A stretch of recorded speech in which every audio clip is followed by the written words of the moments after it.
క్రైస్తవ జీవితంలో పలానా వ్యక్తి క్రైస్తవుడు, అమ్మ ఎలా చూడండి, పిల్లల వైపు చూడకండి, పలానా క్రైస్తవుడు, పలానా ఆయన క్రైస్తవుడు, పలానా ఆమె క్రైస్తవురాలు అని సమాజంలో చాలా రకాల వారు మనం ప్రస్తావన చేస్తూ ఉంటారు. వారు ఎందుని బట్టి చేస్తూ ఉంటారనంటే, మనం ప్రతి ఆదివారం చర్చికి వెళ్ళడం, తెల్లల వస్త్రాలు ధరించుకోవడం, క్రిస్మస్ లేదంటే క్రైస్తవ్యానికి సంబంధించిన కొన్ని కార్యక్రమాల్లో మనం ఉండడం వల్ల కొంతమంది మనం క్రైస్తవులుగా నిర్ధారణ చేస్తూ ఉంటారు. నిజానికి నిజమైన క్రైస్తవుడు అని బైబిల్ ఏం చెప్తుంది అర్థమవుతుందమ్మా? ఇక్కడ వారందరూ కూడా ఎవరు చెప్పాలి? ఇక్కడ వారందరూ ఎవరు చెప్పండి.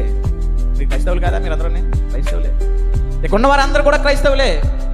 ఎంతమంది క్రైస్తవులు అసలైన క్రైస్తవులు ఎవరు? ఏంటండి, ఎంతమంది క్రైస్తవులు అసలైన క్రైస్తవులు కూడా ఉన్నారా? ఎస్, ఉన్నారు. ప్రపంచంలో సుమారు 850 కోట్ల మంది జనాభా సంఖ్య ఉన్నప్పటికీ కూడా అందులో 450 కోట్ల మంది క్రైస్తవుల యొక్క సంఖ్య చాలా విస్తారంగా ఉంది. మరి ఈ 400 కోట్ల మంది క్రైస్తవులేనా? ఈ 400 కోట్ల మంది దేవుని యొక్క కొలమానంలో క్రైస్తవులేనా? వీరు క్రీస్తుని నమ్ముకొని క్రీస్తులో బ్రతుకుతున్న వారేనా అని అంటే అది మనం చెక్ చేసుకోవాలి ఒకసారి. ఇక్కడ ఉన్న వారందరూ కూడా మనం చెక్ చేసుకోవాలి. ఏ రోజుకి ఆ రోజు చెక్ చేస్తూ ఉండాలి.